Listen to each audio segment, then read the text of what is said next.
ಇದು ಯಾವ ಸಿನಿಮಾ ಕಥೆಗೂ ಕಡಿಮೆ ಇಲ್ಲದಂತಹ ಸ್ಟೋರಿ. ಇವತ್ತಿನ ನಮ್ಮ ಕಥಾನಾಯಕಿಯ ಕಥೆ ಕೇಳಿದ್ರೆ ನೀವು ಕೂಡ ಅರಿಕ್ಷಣ ಶಾಕ್ ಆಗ್ತೀರಾ. ಒಬ್ಬನ ಜೊತೆಗೇನೆ ಮೂರು ಬಾರಿ ಮದುವೆ, ಅವನ ಕಣ್ಣಿಗೆ ಮಣ್ಣೆರಚಿ 3-4 ಲವ್ ಬೇರೆ. ಅದರಲ್ಲಿ ಅಧಿಕೃತವೇ 6, ಅನಧಿಕೃತ ಅದೆಷ್ಟೋ. ಮದುವೆ ಆಗೋದು, ಮಾರನೇ ದಿನವೇ ಮತ್ತೊಬ್ಬನ ತೆಕ್ಕೆಗೆ ಅಂಟ್ಕೊಳ್ಳೋದು ಇವಳ ರೂಟೀನು. ಅವಳ ಲವ್ ಸೆಕ್ಸ್ ದೋಖಾಪಟ್ಟಿ ತೆಗೆದು ಕೂತ್ರೆ ಅದೇ ಒಂದು ಮೆಗಾ ಎಪಿಸೋಡು. ಹಾಗಾದ್ರೆ ಯಾರಿವಳು ಸುಖದ ಸುಪ್ನಾತಿ? Just watch.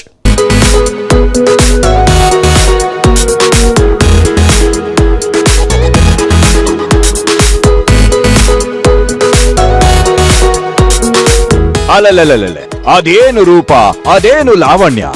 ಆಹಾ, ನೋಡ್ತಾ ಇದ್ರೆ ನೋಡುತ್ತಲೇ ಇರಬೇಕು ಅನ್ನುವಷ್ಟು ಕ್ಯೂಟ್ ಆಗಿರೋ ಸುಂದರಿ. ಎಂಥ ಗಂಡಸನ್ನು ಅರೆ ಕ್ಷಣದಲ್ಲಿಯೇ ಬುಟ್ಟಿಗೆ ಕೆಡವಿಕೊಳ್ಳುವಂತಹ ಸೌಂದರ್ಯವತಿ. ಇದೇ ಸೌಂದರ್ಯವನ್ನ ಬಂಡವಾಳ ಮಾಡಿಕೊಂಡು ಅವಳು ಆಗಿದ್ದು ಒಬ್ಬನೊಟ್ಟಿಗೇನೆ 3 ಮದುವೆ, ಮತ್ತಿಬ್ಬರ ಜೊತೆಯಲ್ಲಿ ಮದುವೆ, ಮತ್ತೆ 4ರೊಟ್ಟಿಗೆ ಲವ್ವಿ ಡವ್ವಿ. ಅಬ್ಬಬ್ಬಬ್ಬ, ಇವು ಲೆಕ್ಕಕ್ಕೆ ಸಿಗುವಂತವು. ಲೆಕ್ಕಕ್ಕೆ ಸಿಗದೆ ಇರೋ ಇವಳ ಲವ್ ಸೆಕ್ಸ್ ದೋಖಾ ಪಟ್ಟಿ ಎಷ್ಟಿವೆಯೋ ಆ ರಂಬೆ ಊರ್ವಶಿ ಮೇನಕಿಯರಿಗೆ ಗೊತ್ತು.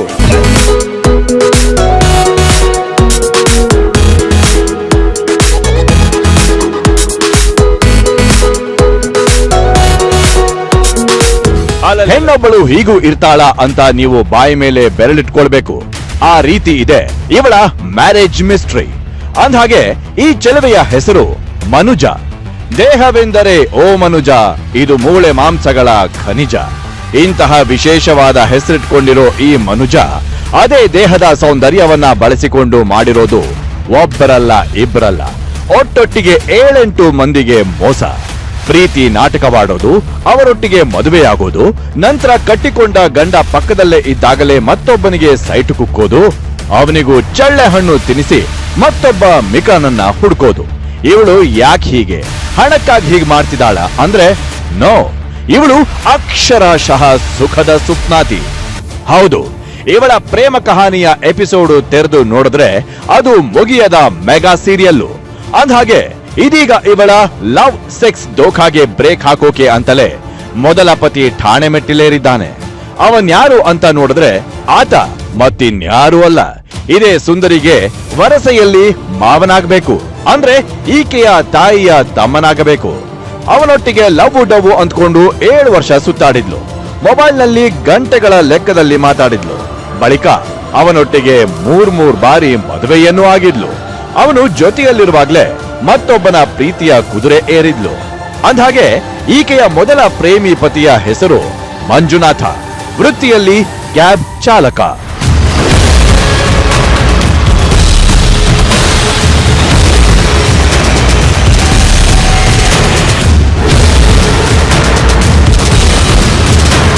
ಹೌದು, ಮಂಜುನಾಥ ಮತ್ತು ಮನುಜ ಸಂಬಂಧಿಗಳೇ. ಮನುಜ ವರಸೆಯಲ್ಲಿ ಮಂಜುನಾಥನಿಗೆ ಅಕ್ಕನ ಮಗಳಾಗ್ಬೇಕು. ಹೀಗಾಗಿ ಆಕೆಯ ಕಾಲೇಜು ದಿನಗಳಲ್ಲೇ ಅವಳನ್ನ ಪ್ರೀತಿಸೋಕೆ ಶುರು ಮಾಡ್ಕೊಂಡಿದ್ದ.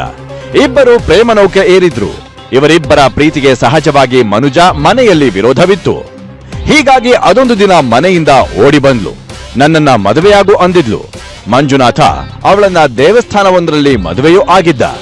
ಇತ್ತ ಮನುಜ ಮನೆಯವರು ಮಗಳು ನಾಪತ್ತೆ ಅಂತ ಹೇಳಿ ತಲಘಟ್ಟಪುರ ಪೊಲೀಸ್ ಠಾಣೆಗೆ ಬಂದು ದೂರು ನೀಡಿದ್ರು. ಆಗ ಇವಳೇ ಠಾಣೆಗೆ ಹೋಗಿ ನಾನೇ ಅವನೊಟ್ಟಿಗೆ ಹೋಗಿದ್ದೆ ಅಂತ ಹೇಳಿ ಬಂದಿದ್ಲು. ಅಲ್ಲದೆ ಮನುಜ ಮನೆಯವರು ರಾಜಾರೋಷವಾಗಿ ಮದುವೆ ಮಾಡ್ತೀವಿ ಅಂತಲೂ ಹೇಳಿದ್ರು. ಆದ್ರೆ ಮಂಜುನಾಥನನ್ನ ಅಳಿಯನನ್ನಾಗಿ ಮಾಡ್ಕೊಳ್ಳೋಕೆ ಅವರಿಗೆ ಇಷ್ಟ ಇರಲಿಲ್ಲ.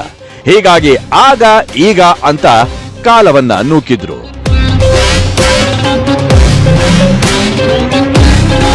ಹುಡುಗಿ ನಮ್ಮ ಸ್ವಂತ ಅಕ್ಕನ ಮಗಳೇ, ಅಂದರೆ ನಮ್ಮ ದೊಡ್ಡಮ್ಮನ ಮೊಮ್ಮಗಳು. ನಾವು ಒಂದು 7 ವರ್ಷದಿಂದ ಇಷ್ಟಪಡ್ತಾ ಇದ್ವಿ, 6-6.5 ವರ್ಷದಿಂದ ಇಷ್ಟಪಟ್ಕೊಂಡಿದ್ದಾಗ. ಸ್ಟಾರ್ಟಿಂಗ್ ಇವಾಗ ಒಂದು 4 ವರ್ಷ ಮುಂಚೆ ಏನಾಯಿತು ಅಂದರೆ, ಹುಡುಗಿ ಬಂದ್ಬಿಟ್ಟಿದ್ಲು ನನಗೆ ಮದುವೆ ಆಗ್ತೀನಿ ಅಂದ್ಬಿಟ್ಟು. ನಾನು ಕರ್ಕೊಂಡೋಗಿದ್ನಲ್ಲ, ಆವಾಗ ನಮ್ಮ ಕಡೆಯವರು ಅವ್ರ ಕಡೆ ಕೂತ್ಕೊಂಡೆ ನಮ್ಮನ್ನು ಕರೆಸ್ಕೊಂಡು ಮದುವೆ ಮಾಡ್ಕೊಡ್ತೀವಿ ಒಂದು 3 ತಿಂಗಳಲ್ಲಿ ಅಂತ ಕರೆಸ್ಕೊಂಡಿದ್ರು. ನಾನು 3 ವರ್ಷ ನೋಡಿದೆ, 3 ತಿಂಗಳು ನೋಡಿದೆ, 6 ತಿಂಗಳು ನೋಡಿದೆ, 3 ವರ್ಷ ನೋಡಿದೆ. ಇವ್ರು ಮಾಡಿಕೊಟ್ಟಿಲ್ಲ. ಮತ್ತೆ ಇನ್ನೊಂದು ಸರಿ ನಾನು ಯಾರಿಗೂ ಗೊತ್ತಿಲ್ಲದ್ರೆ ಮದುವೆ ಆಗಿದೆ, ಅದನ್ನು ಫೋಟೋ ಸಮೇತ ನಿಮ್ಗೆ ಕೊಟ್ಟಿದ್ದೀನಿ. ಆವಾಗೂ ಹುಡುಗಿನೇ ಬಂದಿದ್ದು. ಏನಂತ ಬಂದಿದ್ದು? ಮದುವೆ ಆಗಂತಾನೆ ಬಂದಿದ್ದು, ಕಳಿಸ್ಬೇಡ ಅಂತಾನೆ ಹೇಳಿದ್ದು. ಆವಾಗೂ ಹುಡುಗಿನೇ ಫೇವರ್ ಆಗಿ ಮಾತಾಡಿತ್ತು. ನಾನು ಓದ್ತಾ ಇಲ್ಲಲ್ಲ, ಓದ್ ಮುಗಿಸ್ಬಿಡ್ಲಿ ಅಂದ್ಬಿಟ್ಟು ಕಳಿಸ್ಕೊಟ್ಟಿದ್ದೆ. ಮತ್ತೆ ಇವಾಗ ಒಂದು 4 ಕಾಳು ಮುಂದೆ ಆಗ್ಬಿಡೋದು ನಮ್ಗೆ ಒಳ್ಳೇದು ಅಂದ್ಬಿಟ್ಟು ಮತ್ತೆ ಇವಾಗ ರೀಸೆಂಟಾಗಿ ಮತ್ತೆ ಒಂದು 15 ದಿವಸ ಮುಂಚೆ ಅವ್ರ ತಂದೆನೇ ಕೇಳುವಾಗ ಅವ್ರು ಏನು ಹೇಳಿದ್ರು ಮತ್ತೆ ವೆಯ್ಟ್ ಮಾಡೋಂದ್ರು. ಸರಿ ಹುಡುಗಿನ ಒಂದು ಮಾತು ಕೇಳ್ಬಿಟ್ಟು ಬೇರೆ ಏನೋ ಒಂದು ಡಿಸಿಷನ್ ತೊಗೊಂಬೋಣ ಅಂದ್ಬಿಟ್ಟು ಹುಡುಗಿನ ಕೇಳಿದಾಗ ಹುಡುಗಿ ನಾನು ಮದುವೆ ಆಗ್ತೀನಿ, ಇಲ್ಲ ಅಂದರೆ ಅದ್ರ ಬಗ್ಗೆ ಇನ್ನೊಂದು 3 ವರ್ಷ 4 ವರ್ಷ ಮಾತಾಡಬೇಡ ಅಂದಿದ್ದಾಗ ನಾನು ನಮ್ಮ ಅಕ್ಕ ಮತ್ತು ನಮ್ಮ ದೊಡ್ಡಮ್ಮ ಇವ್ರನ್ನ ಇಟ್ಕೊಂಡು ಮದುವೆ ಆಗಿದ್ದೀನಿ. ಅದ್ಯಾವಾಗ ಮನುಜ ಪೇರೆಂಟ್ಸ್ ಮದುವೆ ಮಾಡೋದು ತಡ ಆಯ್ತೋ ಮಂಜುನಾಥನ ಮನೆಯವರು ಈಕೆಯ ಹೆತ್ತವರ ಬಳಿ ಹೋಗಿ ವಿಚಾರಿಸಿದ್ರು. ಆಗ ಸಬೂಬು ಹೇಳಿ ಕಳಿಸಲಾಗಿತ್ತು. ಮದುವೆ ಮಾಡೋದು ಡೌಟು ಅಂತ ಗೊತ್ತಾಗುತ್ತಲೇ ಮತ್ತೊಂದು ಸುತ್ತಿಗೆ ಪರಾರಿ, ಮಿಸ್ಸಿಂಗ್ ಕಂಪ್ಲೇಂಟ್ ಮತ್ತೆ ರಾಜಿ ಕಬೂಲಿ ಇದೇ ತಲಘಟ್ಟಪುರ ಠಾಣೆಯಲ್ಲಿ ಆಗಿತ್ತು. ಇದೇ ರೀತಿ 3 ಬಾರಿ ಎಸ್ಕೇಪ್ ಕೂಡ ಆಗಿದ್ಲು, 3 ಬಾರಿ ಮದುವೆಯನ್ನು ಆಗಿದ್ಲು. ಆದ್ರೆ ಮಂಜುನಾಥನ ಜೊತೆ ಅಧಿಕೃತವಾಗಿ ಸಂಸಾರ ಮಾಡಿದ್ದು ಜಸ್ಟ್ ಒಂದೇ 1 ಗಂಟೆ.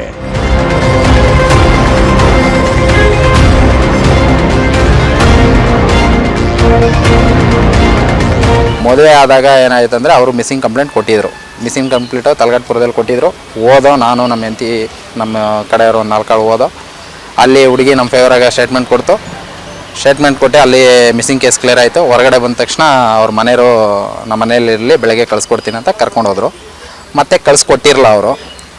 2 ದಿನ ಬಿಟ್ಕೊಂಡು ಮತ್ತೆ ನಾನೇ ಹೋದಾಗ ಹುಡುಗಿ ಮತ್ತೆ ಬರ್ತೀನಿ ಅಂದ್ಬಿಟ್ಟು ನನ್ನ ಜೊತೆನೇ ಬಂದಾಗ 1 ಅವರ್ ಇತ್ತಷ್ಟೇ ಮತ್ತೆ ಹುಡುಗಿ ಮಿಸ್ಸಿಂಗ್ ಆಯಿತು. ಮಿಸ್ಸಿಂಗ್ ಆದಾಗ ನಾನು ಸೂರ್ಯನಗರ ಪೊಲೀಸ್ ಸ್ಟೇಷನಲ್ಲಿ ನಾನು ಒಂದು ಕಂಪ್ಲೇಂಟ್ ಕೊಟ್ಟಿದ್ದೆ. ಹೌದು, ಮೊನ್ನೆ ಡಿಸೆಂಬರ್ 25ನೇ ತಾರೀಕು ಮಂಜುನಾಥನ ಮನೆಗೆ ಬಂದವಳು 1 ಗಂಟೆ ಇದ್ದು ಹೋಗಿದ್ಲು. ಇದನ್ನ ಕಂಡಿದ್ದೇ ಸಿಟ್ಟಾಗಿ ಬಿಟ್ಟ ಮಂಜ. ಸೀದಾ ಸೂರ್ಯನಗರ ಠಾಣೆಗೆ ಬಂದವನೇ ಮಿಸ್ಸಿಂಗ್ ದೂರು ಕೊಟ್ಟುಬಿಟ್ಟ. ಅವಳನ್ನ ಕರೆಸ್ಕೊಂಡ ಪೊಲೀಸರು ಶಾಕ್ ಆಗಿದ್ರು. ಈ ಬಾರಿ ಮತ್ತೊಬ್ಬನನ್ನ ಮದುವೆ ಆಗಿದ್ದೀನಿ ಅಂತ ಹೇಳ್ಕೊಂಡು ಅವನೊಟ್ಟಿಗೆ ಠಾಣೆಗೆ ಬಂದಿದ್ಲು. ಹೌದು, ಅಸಲಿ ಸತ್ಯ ಏನಪ್ಪಾ ಅಂದ್ರೆ ಇವಳು ತೊಟ್ಟಿರೋ ಬಟ್ಟೆ ಕಳಚಿ ಬಿಸಾಡದಂತೆ ಒಬ್ಬರ ನಂತರ ಒಬ್ರು ಎಂಬ ಲೆಕ್ಕಾಚಾರದಲ್ಲಿ ಪ್ರೇಮಿಗಳನ್ನ ಬದಲಿಸ್ತಿದ್ಲು. ಮಂಜುನಾಥ, ರಾಜು, ನಿಶಾಂತ್, ಪ್ರಶಾಂತ್ ಹೀಗೆ ಹೇಳ್ತಾ ಹೋದ್ರೆ ಇವಳ ಲೈಫ್ಗೆ ಎಂಟ್ರಿ ಕೊಟ್ಟು ಯಾಮಾರಿದವರ ದೊಡ್ಡ ಪಟ್ಟಿಯೇ ಇದೆ. ಅಂದ್ಹಾಗೆ ಮಂಜುನಾಥನನ್ನ 3 ಬಾರಿ ಮದುವೆಯಾದ ಮನುಜ ಇವನ ಜೊತೆಯಲ್ಲಿರುವಾಗಲೇ ರಾಜು ಎಂಬಾತನ ಪ್ರೇಮ ದೋಣಿಯನ್ನ ಏರಿದ್ಲು. ಅದೊಂದು ದಿನ ಇದ್ದಕ್ಕಿದ್ದಂತೆ ಪರಾರಿಯಾಗಿ ಅವನು ಕಟ್ಟುವ ತಾಳಿಗೆ ಕೊರಳೊಡ್ಡಿದ್ಲು. ಅರಿಶಿಣದ ಕೊಂಬು ಕಟ್ಟಿಸಿಕೊಂಡು ಅವನೊಟ್ಟಿಗೆ ಜಾಲಿ ಮೂಡ್ ನಲ್ಲಿದ್ಲು.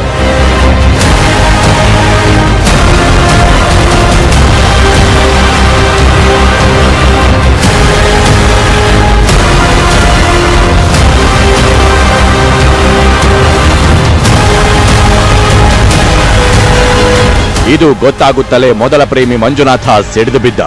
ಬಳಿಕ ರಾಜಿ ಪಂಚಾಯಿತಿಯೂ ಆಯ್ತು. ಮೊದಲ ಪ್ರೇಮಿ ಕಂ ಪತಿ ಮಂಜುನಾಥನಿಗೆ ಇನ್ಮುಂದೆ ತಪ್ಪು ಮಾಡೋದಿಲ್ಲ ಅಂತ ಹೇಳಿ ಅಪ್ಪ ಅಮ್ಮನ ಮನೆಯಲ್ಲಿದ್ಲು. ಸಾಕಷ್ಟು ಬಾರಿ ಆಕೆಯನ್ನ ಕರೆದ್ರು ಅವಳು ಮಾತ್ರ ಬಂದಂಗೆ ಬರೋದು ಮತ್ತೆ ಎಸ್ಕೇಪ್ ಆಗೋದು ಮಾಡುತ್ತಲೇ ಇದ್ಲು.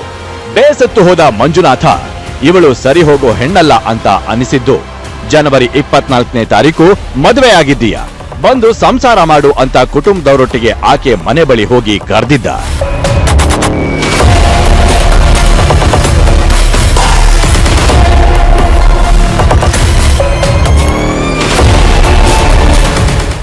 ಮದುವೆ ಆದ್ಮೇಲೆ 2 ದಿವಸ ನಮ್ಮ ಮನೇಲೇ ಇದ್ಲು. ಅವರು ತಾಯಿ ತಂದೆ ಮಿಸ್ಸಿಂಗ್ ಕಂಪ್ಲೇಂಟ್ ಅಂತ ಕೊಟ್ಟಿದ್ರು. ಅದನ್ನೋಗಿ ನಾನು ತಲಘಟ್ಟಪುರದಲ್ಲಿ ಸ್ಟೇಟ್ಮೆಂಟ್ ಬಂದು ಹುಡುಗಿ ನಮ್ಮ ಕಡೆ ಕೊಡ್ತು. ನಾನು ಇಷ್ಟಪಟ್ಟು ನಮ್ಮ ಮಾವನ ಮದುವೆ ಆಗಿದ್ದೀನಿ ಅಂತ. ಆಯ್ತಾ, ನಾನು ಅಲ್ಲಿ ಕ್ಲಿಯರ್ ಮಾಡ್ಕೊಂಡು ಕರ್ಕೊಂಡು ನಮ್ಮ ಮನೆಗೆ ಬರಬೇಕಿತ್ತು. ಅವರು ಸ್ಟೇಷನಿಂದ ಆಚೆ ಬಂದು ನಮ್ಮ ಅಜ್ಜಿನ ನೋಡ್ಕೊಂಡು ಬರುವೆ, ನಿಮ್ಮ ಅಜ್ಜಿಗೆ ತುಂಬ ಹುಷಾರಿಲ್ಲ, ಒಂದು ರಾತ್ರಿ ಇರಿಸ್ಕೊಂಡು ನಮ್ಮ ಮನೇಲಿ ಕರ್ಕೊಂಡು ಬಂದು ನಾವು ನಿಮ್ಮ ಮನೇಲಿ ಬಿಡ್ತೀವಿ ಅಂತ ಹೇಳಿದ್ರು. ಅದು ಒಂದು ಅಕ್ಕ ಭಾವ ಅಲ್ವಾ, ಆ ನಂಬಿಕೆ ಇಟ್ಟು ಅವ್ರ ಮನೇಲಿ ನಾನು ಬಿಟ್ಬಿಟ್ಟು ಬಂದೆ. ಆಮೇಲೆ ನಾವು 2 ದಿವಸ ವೆಯ್ಟ್ ಮಾಡಿದ್ವಿ, ಅವ್ರು ಬಂದಿಲ್ಲ. ಮತ್ತೆ ನಾನೇ ಹೋದೆ, ದೊಡ್ಡವ್ರು ಚಿಕ್ಕವ್ರು ಇದ್ದಾರೆ, ಅವ್ರನ್ನ ಕರ್ಕೊಂಡು 4 ಜನನ ಕರ್ಕೊಂಡೋಗಿ ಕೇಳಿದೆ. ಆವಾಗೂ ನಾನು ಹೇಳಿದೆ, ನೀನು ಒಳ್ಳೆ ಡಿಸೈಡ್ ಮಾಡಿಬಿಟ್ಟು ನನಗೆ ಫೋನ್ ಮಾಡು, ಆಮೇಲೆ ಬಂದು ಕರ್ಕೊಂಡು ಹೋಗ್ತೀನಿ. ಇದು ನಿನ್ನ ಜೀವನದ ಪ್ರಶ್ನೆ, ನೀವು ಬರೋದು ಹೋಗೋದು ನನಗೆ ಇಷ್ಟ ಆಗಲ್ಲ, ಡಿಸೈಡ್ ಮಾಡಿಕೊಂಡು ನನಗೆ ನೀನು ಫೋನ್ ಮಾಡು, ನಾನು ಬಂದು ಕರ್ಕೊಂಡು ಹೋಗ್ತೀನಿ ಅಂತ ಹೇಳಿದ್ದು ನಿಜನೇ. ಹಂಗೆ ಹೇಳಿದ್ಕೆ ಆ ಹುಡುಗಿ ನಾನಿರಲ್ಲ, ನಮ್ಮ ಚಿಕ್ಕಮ್ಮನ ಜೊತೆಲಿ ಹೋಗ್ತೀನಿ ಅಂದ್ಬಿಟ್ಟು ಬಂದು ನಮ್ಮ ಮನೇಲಿ 1 ಅವರ್ ಇದ್ದಿದ್ದು ಅಷ್ಟೇ. ಆಮೇಲೆ ಬಂದು ಇನ್ನೊಂದು ಹುಡುಗ ಕರ್ಕೊಂಡೋಗಿದ್ದು.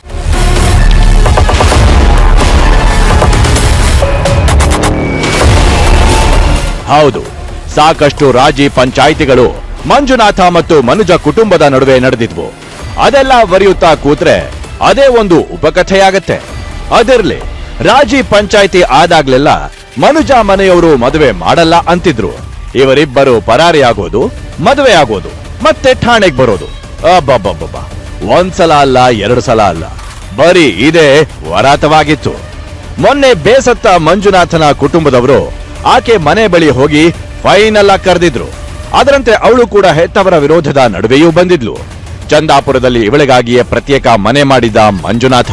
ಆದ್ರೆ ಬಾಳ್ವೆ ಮಾಡ್ತೀನಿ ಅಂತ ಬಂದವಳು ಒಂದೇ ಗಂಟೆಯಲ್ಲಿ ಎಸ್ಕೇಪ್ ಆಗಿದ್ಲು.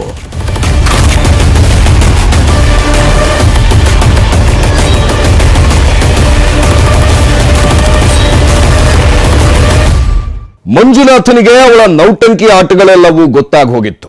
ಸಾಕಷ್ಟು ಬಾರಿ ಯೋಚಿಸಿದ್ದ, ಆದ್ರೂ ಪ್ಯೂರ್ ಲವ್ ಅಲ್ವೇ, ಕ್ಷಮಿಸ್ಕೊಂಡೇ ಬಂದಿದ್ದ. ಆದ್ರೆ ಅವಳು ಅದ್ಯಾವಾಗ ಮೊನ್ನೆ ಒಂದೇ ಗಂಟೆಯಲ್ಲಿ ಎಸ್ಕೇಪ್ ಆದ್ಲೋ ಆಗಲೇ ಇವನು ಪೊಲೀಸ್ ಠಾಣೆಯಲ್ಲಿ ಪತ್ನಿ ಮಿಸ್ಸಿಂಗ್ ಕಂಪ್ಲೇಂಟ್ ರಿಜಿಸ್ಟರ್ ಮಾಡಿದ್ದ. ಮುಂದೆ ನಡೆದಿದ್ದು ಅವಳ ಮಸ್ತ್ ಮಸ್ತ್ ಮಸಾಲೆ ಆಟ.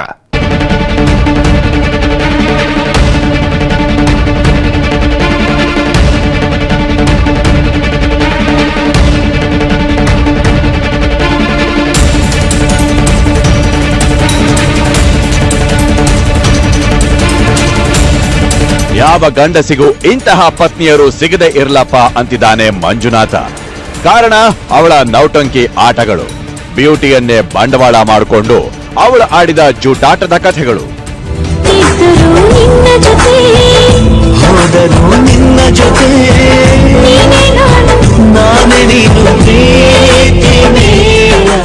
ಸಾಕಷ್ಟು ಬಾರಿ 2 ಮನೆಯವರ ನಡುವೆ ರಾಜಿ ಪಂಚಾಯಿತಿಗಳು ನಡೆದಿದ್ವು. ಮೊನ್ನೆ ಜನವರಿ 26ನೇ ತಾರೀಕು ಅವಳು ಬರ್ತಾಳೋ ಇಲ್ವೋ ಕೇಳಿ ಮುಂದಿನ ನಿರ್ಧಾರ ಮಾಡೋಣ ಅಂತ ಮಂಜುನಾಥ ಮತ್ತು ಮನೆಯವರು ಆಕೆ ಮನೆ ಬಳಿ ಹೋಗಿ ಕರೆದಿದ್ರು. ಅವಳು ಉಟ್ಟ ಬಟ್ಟೆಯಲ್ಲೇ ಬಂದಿದ್ಲು. ಆದ್ರೆ ಈ ರೀತಿ ಬಂದವಳು ಒಂದೇ ಗಂಟೆಯಲ್ಲಿ ಎಸ್ಕೇಪ್ ಆಗಿದ್ಲು. ಇದರಿಂದ ಬೇಸತ್ತ ಮಂಜುನಾಥ ಸೀದಾ ಬಂದವನೇ ಸೂರ್ಯನಗರ ಠಾಣೆಯಲ್ಲಿ ಒಂದು ಮಿಸ್ಸಿಂಗ್ ಕೇಸ್ ರಿಜಿಸ್ಟರ್ ಮಾಡಿದ್ದ. ಆಕೆಯನ್ನ ಹುಡುಕುತ್ತಿದ್ದಾಗಲೇ ದೊಡ್ಡ ಕಲ್ಲಸಂದ್ರದಲ್ಲಿ ಕಣ್ಣಿಗೆ ಬಿದ್ದಿದ್ಲು.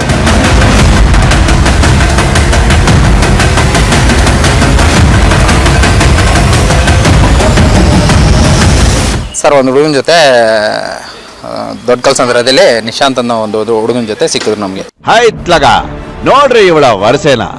ಅದಾಗಲೇ ಇವಳ ಪಟ್ಟಿಯಲ್ಲಿ ಪ್ರೇಮಿಗಳ ಲಿಸ್ಟು ದೊಡ್ಡದಾಗಿತ್ತು. ಇದೀಗ ಅದಕ್ಕೆ ಮತ್ತೊಬ್ಬ ಸೇರ್ಪಡೆಯಾಗಿದ್ದ. ಆತನೇ ಈ ನಿಶಾಂತ್. ಇದೇ ದೊಡ್ಡ ಕಲ್ಲಸಂದ್ರ ನಿವಾಸಿ. ಇವನೊಟ್ಟಿಗೆ ಲವಿ ಡವಿ ಶುರುವಿಟ್ಕೊಂಡಿದ್ಲು. ಇವಳನ್ನ ನೋಡಿದ್ದೆ ಮಂಜುನಾಥ್ ಕುಸಿದು ಹೋಗಿದ್ದ. ಇವಳೇನು ಹೆಣ್ಣ ಅಂತ ಶಾಕ್ ಆಗಿದ್ದ. ಮನಸ್ಸನ್ನ ಅವಳಂತ ಚೆಲುವೇನ ಸೋದು ಕಣ್ಣಿನಲೇ ಅದು ಅಂತ ನೋಟಾನ ಮೈ ಮನಸ್ಸು ಬ್ಯೂಟಿನ.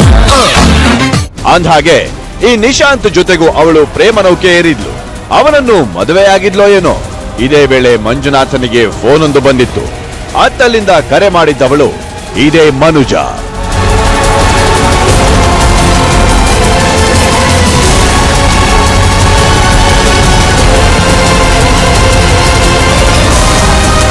ಅವಳೇ ನನಗೆ ಕಂಪ್ಲೇಂಟ್ ಕೊಡಕ್ಕೆ ಹೋಗ್ಬೇಡ, ನಮ್ಮ ಮನೆಯವ್ರ ಮೇಲೆ ಡಿಸ್ಟರ್ಬ್ ಮಾಡಕ್ಕೆ ಹೋಗ್ಬೇಡ, ನನ್ನ ಫ್ರೀಯಾಗಿರಕ್ಕೆ ಬಿಟ್ಬಿಡು, ನಾನು ಎಲ್ಲೋ ಒಂದು ಕಡೆ ಇರ್ತೀನಿ ಅಂತ ಕೊಟ್ಟಿದ್ಲು ಸರ್.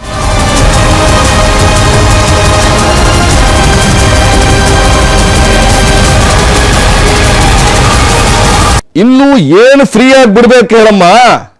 ಅವನ್ ಬಿಟ್ಟಿದ್ದಕ್ಕೆ ನೀನು ಒಬ್ಬರ ನಂತರ ಒಬ್ರು ಎನ್ನುವಂತೆ ಪಟ್ಟಿ ಲೆಕ್ಕದಲ್ಲಿ ಬಾಯ್ ಫ್ರೆಂಡ್ಸ್ ಇಟ್ಕೊಂಡಿದ್ದೆ. ಅದಿರ್ಲಿ, ಇತ್ತ ಕಂಪ್ಲೇಂಟ್ ರಿಜಿಸ್ಟರ್ ಮಾಡಿರೋದು ಗೊತ್ತಾಗುತ್ತಲೇ ಆಕೆ ಸೂರ್ಯನಗರ ಠಾಣೆಗೆ ಬಂದಿದ್ಲು. ಒಬ್ಳೆ ಅಲ್ಲ, ಜೊತೆಗೆ ಗಂಡ ಅಂತ ಹೇಳಿ ನಿಶಾಂತ್ನನ್ನ ಕರೆತಂದಿದ್ಲು.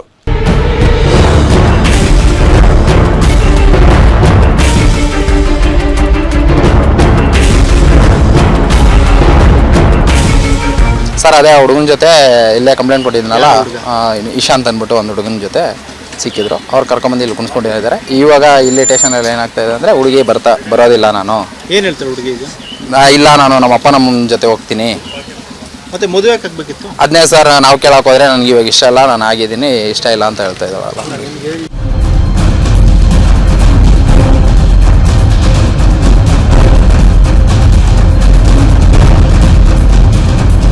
ಸೂರ್ಯನಗರ ಠಾಣೆಗೆ ಬಂದ ಮನುಜ, ನಿಶಾಂತ್ ಪೊಲೀಸರ ಮುಂದೆ ಹಾಜರಾಗಿದ್ರು. ನಾನು ನನ್ನ ತಂದೆ ತಾಯಿ ಜೊತೆ ಹೋಗ್ತೀನಿ ಅಂತ ಸ್ಟೇಟ್ಮೆಂಟ್ ಕೊಟ್ಟಿದ್ದಾಳಂತೆ. ಇವಳ ಈ ಸ್ಟೇಟ್ಮೆಂಟ್ ಜೊತೆಯಲ್ಲಿ ಬಂದಿದ್ದ ನಿಶಾಂತ್ಗೂ ಗಾಬರಿ ತರಿಸಿದೆ. ಓ ಮೇಡಮ್ನವರು ನನಗೂ ಹೊಡೆದ್ರು ಗೋಲಿ ಅಂದ್ಕೊಂಡು ಅವನು ಅಲ್ಲಿಂದ ತೆರಳಿದ್ದಾನೆ. ಇತ್ತ ಮಂಜುನಾಥ, ಸಾರ್ ನನಗೆ ನ್ಯಾಯ ಕೊಡಿಸಿ, ನನಗಾದಂಗೆ ಮತ್ತಿನ್ಯಾರಿಗೂ ಆಗೋದು ಬೇಡ ಅಂತಿದ್ದಾನೆ.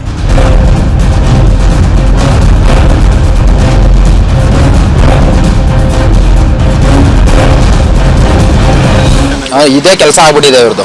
ಹುಡುಗರನ್ನ ಈ ಥರ ಮೋಸ ಮಾಡೋದು, ಅವ್ರ ತಾವು ದುಡ್ಡು ಕಿತ್ಕೊಂಡು ತಿನ್ನೋದು, ಅವ್ರ ತಾವು ಖಾಲಿ ಆಗಿದ ತಕ್ಷಣ ಇನ್ನೊಂದು ಹುಡುಗನ ಮೋಸ ಮಾಡೋದು, ಇದೇ ಒಂದು ಬಿಸ್ನೆಸ್ ಥರ ಆಗ್ಬಿಟ್ಟೈತೆ ಅವ್ರಿಗೆ. ಸರ್ ಅದೇ ಹೇಳ್ತಾ ಇದ್ದೀನಲ್ಲ, ನನಗೆ ಕಾನೂನು ಪ್ರಕಾರ ಯಾವ ನ್ಯಾಯ ಇದೆಯೋ ಅದು ಸಿಗಲೇಬೇಕು. ಮತ್ತು ನಾನು ಏನೇನು ಇವ್ರು ಕೊಟ್ಟಿದ್ದೀನೋ ಅದನ್ನು ನನಗೆ ಬರಲೇಬೇಕು. ತನ್ನ ಜೀವನ ಹಾಳು ಮಾಡ್ಕೊಳ್ಳೋದಿಲ್ದಿರ ನಮ್ಮಂತೆ ಹುಡುಗರನ್ನ ಜೀವನನೂ ಸೇರಿಸಿ ಹಾಳು ಮಾಡ್ಬಿಟ್ಟು ಹೋಗಿದ್ದಾರೆ. ಇದಕ್ಕೆ ಅವ್ರು ಯಾವ್ದಾನ ಒಂದು ಬದಲು ಹೇಳಲೇಬೇಕಲ್ವಾ, ಶಿಕ್ಷೆ ಆಗಲೇಬೇಕು ಅವ್ರಿಗೆ. ಅವಳಿಗೆ ಏನು ಗೊತ್ತಾ, ಒಬ್ರ ಹತ್ರ ಇರೋಕೆ ಇಷ್ಟ ಇಲ್ಲ, ಒಬ್ರನ್ನ ಲವ್ ಮಾಡೋಕೆ ಇಷ್ಟ ಇಲ್ಲ. ಇವತ್ತು ಈ ಹುಡುಗನ ಜೊತೆಲಿದ್ರೆ ನಾಳೆ ಇನ್ನೊಂದು ಹುಡುಗನ ಜೊತೆಲಿ ಇರ್ತಾಳೆ. ಅದು ನಮಗೆ ಫಸ್ಟ್ ಗೊತ್ತಿರಲಿಲ್ಲ. ಇವಾಗ ಒಂದೊಂದೇ ಎಲ್ಲನೂ ನಮಗೆ ಮಾಹಿತಿಗಳು ಬರ್ತಾ ಇದೆ, ಪ್ರೂಫ್ ಸಮೇತ ಸಿಗ್ತಾ ಇದ್ದಾರೆ. ಇವಾಗ ಆ ಹುಡುಗಿ ಬರ್ತೀನಿ ಅಂದ್ರೂ ನಾವು ಕರ್ಕೊಂಡೋಗಕ್ಕೆ ಸಿದ್ಧವಾಗಿಲ್ಲ. ನಮ್ಗಾಗಿರೋ ನನ್ನ ತಮ್ಮನಿಗಾಗಿರೋ ಮೋಸ ಯಾವ ಗಂಡು ಮಕ್ಳಿಗೂ ಆಗೋದು ಬೇಡ. ಕರ್ನಾಟಕದಲ್ಲಿರೋ ಗಂಡು ಮಕ್ಳುಗಳು ಎಲ್ಲಾನು ಹುಷಾರಾಗಿರಿ, ಇಂಥವ್ರು ಇರ್ತಾರೆ. 7 ವರ್ಷದಿಂದ ಲವ್ ಮಾಡ್ತಾ ಇದ್ರು, ಯಾಕಂದ್ರೆ ಅಕ್ಕನ ಮಗಳೇ ಅಲ್ವಾ. ಇವನು ಹೋಗ್ತಾ ಇದ್ದ ಮನೆಗೆ, ಅವರು ಬರ್ತಿದ್ರು. ಅವಳು ಇವನ್ನ ಎಲ್ಲಿದ್ರೇನು, ನಾವು ಎಲ್ಲೇ ರೂಮ್ ಮಾಡಿದ್ರೇನು ಈ ಹುಡುಗನ್ನ ಬಿಡ್ತಾ ಇರಲಿಲ್ಲ. ಅವಳು ಎಲ್ಲೇ ರೂಮ್ ಮಾಡಿದ್ರೇನು ಈ ಹುಡುಗ ಇರೋ ಜಾಗಕ್ಕೆ ಆ ಹುಡುಗಿನೇ ಹುಡ್ಕೊಂಬರ್ತಿದ್ಲು.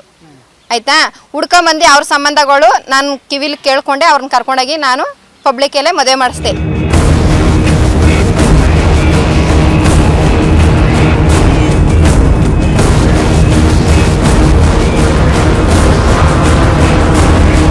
ಓ ಕಣ್ ಬಿಡಪ್ಪ, ನೀನು ಕೂಡ ನೊಂದ ಲವ್ ಸೆಕ್ಸ್ ದೋಖಾ ಸಂಘಕ್ಕೆ ಮೆಂಬರ್ ಆಗಿದ್ದೀಯ. ಅವಳೇನು ಅಂತ ನಿನಗೆ ಇವತ್ತಲ್ಲ ಯಾವತ್ತೋ ಗೊತ್ತಿತ್ತು.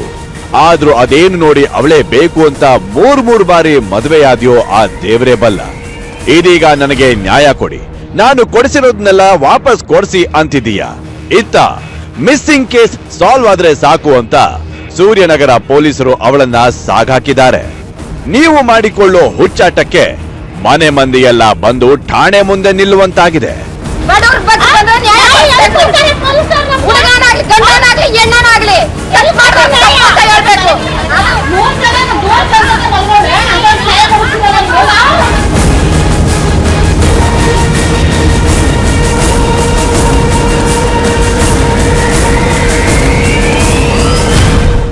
ನಿಷ್ಕಲ್ಮಶ ಪ್ರೀತಿ ಪ್ರೇಮ ಕೆಲವೊಂದು ಇದ್ರೂ ಕೂಡ ಇಂತಹ ನೌಟಂಕಿಗಳಿಂದಾಗಿ ಇವತ್ತು ಪ್ರೀತಿ ಪ್ರೇಮ ಅಂದ್ರೆ ಛೀ ಥೂ ಎನ್ನುವಂತಾಗಿದೆ. ಜಸ್ಟ್ ಮೋಜು ಮಸ್ತಿಗಾಗಿ ಮನುಜ ಆಗಾಗ ಗೇಟ್ ಪಾಸ್ ಕೊಡ್ತಾ ಮುಂದೆ ಸಾಗಿದ್ದಾಳೆ.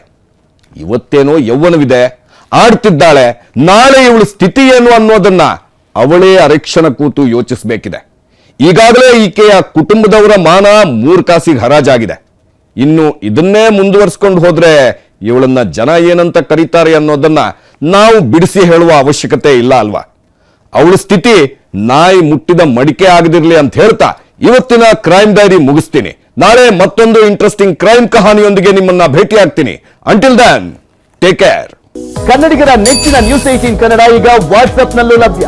ಕರ್ನಾಟಕ, ದೇಶ ವಿದೇಶಗಳ 360 ಡಿಗ್ರಿ ಸುದ್ದಿಯ ವಿವರಗಳನ್ನ ನಿಮ್ಮ ಕೈ ಬೆಳುಗಳಲ್ಲೇ ಪಡಿಲಿಕ್ಕೆ ಈ QR ಕೋಡ್ ಅನ್ನ ಸ್ಕ್ಯಾನ್ ಮಾಡಿ, ನಮ್ಮ ಚಾನಲ್ ಫಾಲೋ ಮಾಡಿ, ನೋಟಿಫಿಕೇಶನ್ ಆನ್ ಮಾಡಿ.